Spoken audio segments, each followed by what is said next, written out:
Il y a quelque temps, Dieu a véritablement mis cette série d'études sur la modernité de la sorcellerie au plus profond de mon âme.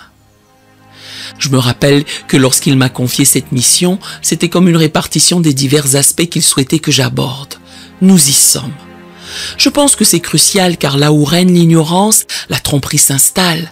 Là où l'ignorance persiste, la destruction s'épanouit. Il existe un passage biblique évoquant les temps ultimes dans lesquels nous vivons, indiquant que même les élus seront séduits. Au point de séduire, s'il était possible, même les élus. Matthieu 24, 24. Et quand nous pensons aux élus, nous pensons à ceux qui sont confiants dans leur cheminement avec Dieu, confiants dans leur relation avec le Seigneur. Pourtant, il est écrit que même eux seront séduits. Cela se résume vraiment à l'ignorance. Lorsque nous discutons du concept de modernisation de la sorcellerie, l'image de la sorcellerie véhicule souvent une atmosphère gothique, telle celle d'individus se rassemblant pour jeter un sort ou quelque chose du genre. Or, l'aspect central de la sorcellerie et de tout ce qui relève de l'œuvre de l'ennemi, c'est la rébellion contre Dieu. Voilà l'essence même de tout ceci. L'ennemi a modernisé notre manière de nous rebeller d'une façon qui semble presque imperceptible pour le croyant moyen, imperceptible pour l'individu moyen, car cette rébellion est si ancrée dans la culture qu'elle est devenue une norme dans la société. Ce sont des domaines où, souvent, nous avons perdu notre conviction et je pense que c'est une des raisons principales pour lesquelles le Seigneur a vraiment porté ce sujet à notre attention. Je pense au prophète Samuel dans 1 Samuel 15, verset 23, qui déclare « Car la désobéissance est aussi coupable que la divination ». Ou dans une autre traduction « Car le péché de la rébellion est tel celui de la sorcellerie ». Il ne s'agit pas forcément de vouloir être un bon sorcier ou quelque chose du genre, mais c'est la façon dont vous menez votre vie. Et en rébellion contre les enseignements de Dieu, c'est littéralement perçu devant le Seigneur comme le péché de sorcellerie. Pourquoi en parlons-nous? Parce que la vérité est que beaucoup d'entre nous ne réalisent pas que dans cette vie que nous menons, nous bâtissons volontairement ou non un royaume. Il n'y a pas de compromis. Soit vous construisez le royaume de Dieu, soit vous construisez le royaume des ténèbres. Nous avons toujours eu cette idée que nous avons le libre arbitre, sans reconnaître que le libre arbitre en lui-même est un moyen pour parvenir à une fin. Qu'il n'est pas simplement cette faculté qui nous permet à tout moment de notre vie de décider de ce que nous voulons faire parce que nous l'avons. Je vous invite à y réfléchir sérieusement, car si vous prenez en considération le christianisme, par exemple, eh bien pour être un authentique fidèle du Christ, pour être un véritable adepte de Christ, il est nécessaire de renoncer à sa propre volonté. Jésus, lorsqu'il parcourait la terre, déclarait des choses telles que « Toutefois, que ma volonté ne se fasse pas, mais la tienne ». Luc 22, 42, en se référant au Père. Si vous avez déjà entendu le témoignage de quelqu'un impliqué dans le satanisme volontairement, il vous dira qu'il n'a aucune volonté. Il se comporte littéralement conformément à des directives. Ainsi, ce concept de libre arbitre est véritablement un moyen pour atteindre un but. Il est question de vous indiquer une voie sur le chemin que vous souhaitez emprunter dans la vie.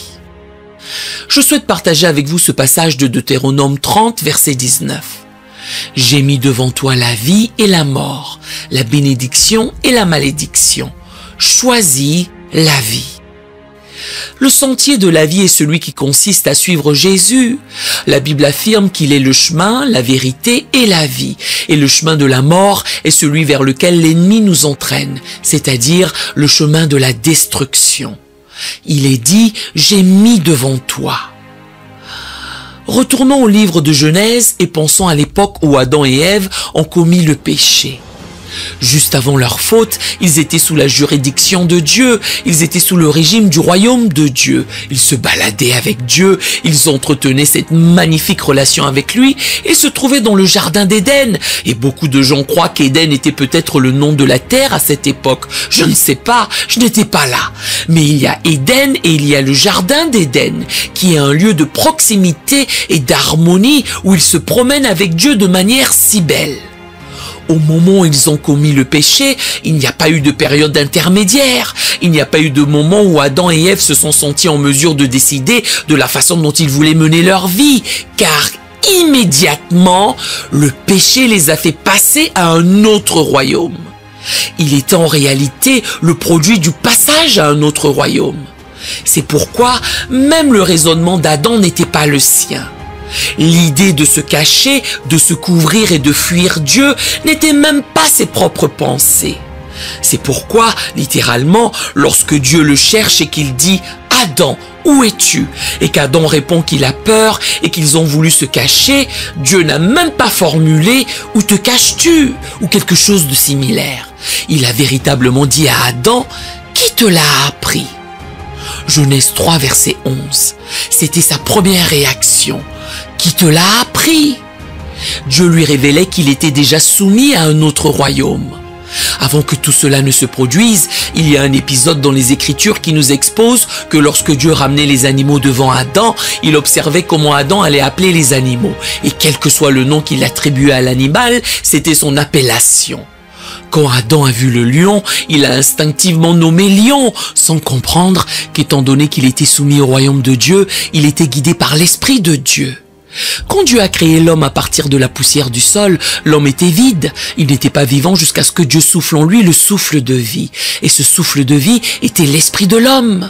Quand cela s'est produit, la Bible rapporte « Et l'homme devint un être vivant ». Genèse 2, verset 7. Cette chair n'est qu'un vase. C'est pourquoi elle retourne à la poussière, elle retourne à la tombe, elle retourne à la terre, mais notre esprit perdure. Nous sommes destinés à être porteurs d'un esprit, et si nous ne portons pas l'esprit de Dieu, nous sommes porteurs de quelque chose d'autre. Il n'y a pas de vide, de néant. Tout ce qui semble vide est habité. Soit le Seigneur habite cet espace, soit c'est une invitation ouverte à l'ennemi pour que l'un de ses acolytes investisse cet espace. Parfois, dans la culture, nous avons ces désirs fortuits ou autres, car c'est socialement acceptable. C'est notre culture, c'est l'expression que nous utilisons, c'est notre culture ou c'est la mode. Sans prendre conscience que ce que nous observons dans la culture est façonné par des êtres spirituels. Quand on pense à la sorcellerie par exemple, ou aux voix de Dieu d'ailleurs, on a cette mentalité archaïque à ce sujet. Nous les limitons, les définissons par rapport à une époque. Vous lisez votre Bible et vous croyez que c'est la seule manière dont Dieu agit, ou que ce sont les seules actions qu'il fait, ou que c'est à cela que la sorcellerie ressemble, ou que c'est la façon dont Satan opère, sans prendre conscience qu'il s'agit d'esprits anciens dont vous parlez. Ce sont des esprits intelligents qui existent avant le temps, qui sont en fait en avance sur les temps, car ils ne sont pas confinés dans le temps. Ce que vous observez avec le temps, c'est qu'il s'associe à l'intelligence ou à la capacité de l'homme en fonction de là où nous en sommes. Ce que j'entends par « il s'associe à l'intelligence de l'homme », c'est... Vous savez, Dieu est incroyablement en avance sur son époque. Le monde spirituel est bien plus avancé que notre perception charnelle. Il y a un passage d'Ézéchiel où il a une vision et beaucoup croient que ce qu'il a vu était un engin spatial, car ce qu'il décrivait n'avait rien à voir avec le contexte de son époque. C'est ici que nous parlons d'ovnis, d'extraterrestres et de toutes ces choses, car il y a ces éléments que les gens étaient peut-être capables de voir dans le ciel et à leur époque, et il n'y avait pas de technologie pour expliquer ce qu'ils observaient, sans réaliser que le monde spirituel est bien en avance sur tout. Ce qui façonne la culture, ce n'est pas simplement quelqu'un qui se lève un jour et déclare « faisons de ceci une tendance ». Non. Il y a des esprits qui influencent ce qui façonne la culture actuellement. Par conséquent, ce que vous pensez être pour la culture est pour un royaume. Maintenant, la question est, quel royaume cela renforce-t-il? Est-ce que cela bâtit le royaume de Dieu ou est-ce que cela édifie le royaume de Satan? Il y a une différence entre votre esprit humain et l'esprit du Seigneur. Vous avez votre esprit humain, c'est ce qui vous maintient en vie en ce moment. Cela s'est passé lorsque le Seigneur a insufflé son souffle de vie en Adam et qu'il a reçu son esprit. Voilà pourquoi le Seigneur proclame des choses comme « Avant que je t'eusse formé dans le ventre de ta mère, je te connaissais » Jérémie 1,5. Cette connaissance est si intime. Je te connaissais de manière approfondie. Je te connaissais avant même que tu ne te connaisses toi-même. Nous voyons que la création nous offre ce reflet pour comprendre les voies de Dieu. Lorsque vous observez une femme enceinte, il y a une raison pour laquelle Dieu, dans sa sagesse, a prévu qu'elle porte son enfant en elle, car il y a cette intimité que nous avons avec Dieu, qui nous révèle que nous venons de lui. C'est presque comme si le domaine naturel essayait de fournir un langage pour la manière dont Dieu opère. Nous observons que l'esprit de l'homme était en lui. Lorsque Dieu a insufflé dans cette enveloppe, Adam a reçu sa propre existence et il est devenu un être vivant. À présent, nous avons l'Esprit du Seigneur et 1 Corinthiens 6, verset 19 déclare ceci. Ne savez-vous pas que votre corps est le temple du Saint-Esprit qui est en vous, que vous avez reçu de Dieu et que vous ne vous appartenez point à vous-même ? Ce n'était pas seulement pour que son esprit soit sur vous, mais c'était pour que son esprit demeure en vous, car c'est ainsi que nous avons été créés. Mais devinez qui vous considère également comme une demeure. Des entités démoniaques.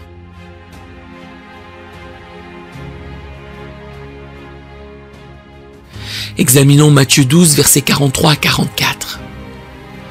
Lorsque l'esprit impur est sorti d'un homme, il va par des lieux arides, cherchant du repos, et il n'en trouve point. Alors il dit, je retournerai dans ma maison d'où je suis sorti. N'est-ce pas étonnant? Un esprit impur démoniaque se réfère à un être humain comme sa maison. En effet, nous avons été créés de nouveau pour accueillir un esprit. Dans certains cas, malheureusement, les esprits que les individus portent peuvent être impurs ou démoniaques. Pourquoi une entité démoniaque désignerait-elle votre corps comme sa demeure? Il est important de comprendre que les esprits démoniaques sont des entités désincarnées, dépourvues de corps et nécessitant un corps pour satisfaire leurs désirs. C'est essentiel pour eux. Chacun d'entre vous a déjà été confronté à la situation suivante, et c'est le meilleur exemple qui me vient à l'esprit. Avez-vous déjà ressenti un besoin pressant d'uriner? C'est la seule chose à laquelle vous pensez. Il s'agit absolument d'aller au petit coin. Vous n'accordez aucune importance à qui vous avez vu, qui vous avez croisé, vous vous précipitez aux toilettes. Ce sentiment intense de vouloir se libérer est ce que ressentent les esprits impurs. Ils sont constamment à la recherche d'un corps qu'ils peuvent occuper pour révéler leur véritable nature. L'impudicité, la colère, la haine, le suicide, la mort, tous ces aspects, ils souhaitent exprimer leur essence, mais pour cela, ils ont besoin d'un corps humain. Ce n'est pas le cas pour le Seigneur. Cela dit, pour qu'il puisse manifester ses plans sur terre, il a besoin d'une alliance avec un être humain. La Bible mentionne que la terre a été donnée au Fils de l'homme. Psaume 115, verset 16. Ce n'est pas une question de genre, mais d'héritage. Je cherche juste à établir les bases de cette conversation pour susciter votre curiosité, pour vous faire réfléchir à ce que vous construisez. Quel est le royaume que vous édifiez et à qui appartient le royaume que vous bâtissez? Je cherche juste à établir les bases de cette conversation pour susciter votre curiosité, pour vous faire réfléchir à ce que vous construisez, quel est le royaume que vous édifiez et à qui appartient ce royaume que vous bâtissez. Pour vous faire prendre conscience que rien n'est laissé au hasard, que les choses ne sont pas toujours ce qu'elles semblent être. Tout dans la vie est stratégique pour quelque chose, et si vous ignorez les réalités de la vie, Satan a déjà l'avantage. La Bible dit « Mon peuple est détruit parce qu'il lui manque la connaissance ». Osée 4, verset 6. Non pas parce qu'il n'a pas de lien avec moi ou qu'il manque d'intimité, mais mon peuple. Il ne parle pas d'étrangers, il affirme « Mon peuple périt par manque de connaissance ». Car encore une fois, là où il y a l'ignorance, il y a tromperie. Et là où il y a ignorance, il y a destruction. Si vous méconnaissez les temps, si vous ne comprenez pas comment fonctionne réellement la vie, vous vous êtes par défaut livré à l'ennemi. Effectivement, parfois, vous implorez même Dieu de vous accorder la grâce d'accepter l'asservissement. Vous priez Dieu de vous donner la capacité d'agir parce que vous sentez que vous n'avez pas d'autre alternative, que c'est simplement la norme culturelle. C'est le fonctionnement de l'entreprise dans laquelle je suis, c'est le mode opératoire du monde dans lequel je suis, sans reconnaître que tout est stratégique pour l'édification d'un royaume. Pourquoi est-ce si crucial ? Pour la raison que souvent, vous réaliserez que vos pensées ne sont pas toujours les vôtres. Lorsque vous êtes constamment submergé par des pensées négatives, vous vous épanouissez dans le désordre et non dans la sérénité. Quand les choses sont trop paisibles, c'est presque comme si vous aviez besoin de déceler quelque chose qui cloche. Et il y a tant de gens qui se sentent facilement offensés. L'événement le plus anodin les irrite parce que la nature de l'esprit se révèle toujours. Vous ne savez pas comment prospérer dans la paix, vous devez débattre de quelque chose, vous devez insister sur un point qui mène à un désaccord. Voyez, ce sont là les comportements des esprits démoniaques. Quand vous avez ces motifs autodestructeurs, d'auto-sabotage dans votre comportement, au reste, qui ici souhaite saboter sa vie? Qui veut prendre des décisions qui ne lui profitent pas, dont vous n'arrivez pas à vous débarrasser? Ce sont les actions des démons. C'est ce que j'apprécie dans le livre de Genèse, car dans ce jardin d'Éden, on a un aperçu précis de ce qu'est réellement la vie. Les pensées d'Adam reflétaient l'influence que Dieu avait sur lui, et lorsqu'elles ont changé, elles ont révélé l'influence que Satan avait sur lui. Lorsque vous commencez à reconnaître que même votre schéma de pensée indique à quel royaume vous appartenez, vous n'allez plus acquiescer aux choses et les attribuer à votre personnalité, les qualifier de désir, d'habitude ou de style de vie. Vous allez commencer à vous demander « À quoi suis-je véritablement affilié ?» Je n'expose pas tout cela pour engendrer de l'anxiété ou de la peur ou quoi que ce soit du genre, mais c'est pour vous présenter la réalité que nous venons de Dieu. Lorsque Dieu a voulu créer les créatures marines, il a parlé aux eaux. Lorsqu'il a voulu créer les animaux, il a parlé à la terre. Lorsqu'il a voulu créer les arbres et tout le reste, il a parlé à la terre. Mais lorsqu'il a voulu te créer, lorsqu'il a voulu créer l'homme, il s'est adressé à lui-même. Il a dit, faisons l'homme à notre image. Genèse 1, verset 26. Il s'est adressé à lui-même. Que se passe-t-il si on retire un poisson de l'eau? Il périra, car c'est son milieu vital.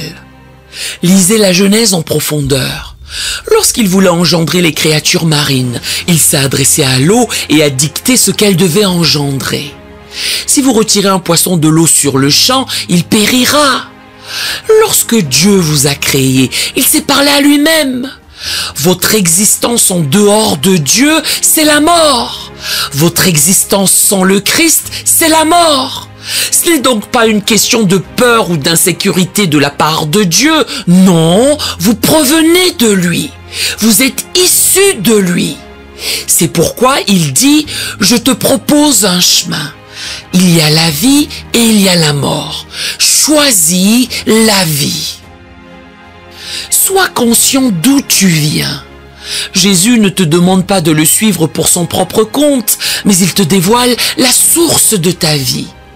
C'est pourquoi la Bible affirme que ta vie est cachée avec Christ en Dieu. Colossiens 3, verset 3. Tu émanes de lui. Tu ne peux pas rester indifférent face à ce à quoi tu t'abandonnes, en prétendant ou en croyant que c'est pour la culture. Non, c'est pour un royaume. Mais lequel? Nous aimerions vous donner l'opportunité de faire de Jésus le Seigneur de votre vie. Voulez-vous bien prier avec moi? Dites, Seigneur Jésus, je me repens de mes péchés. Viens dans mon cœur. Je fais de toi mon Seigneur et Sauveur. Et merci Seigneur pour le baptême du Saint-Esprit en moi. Dans le nom de Jésus.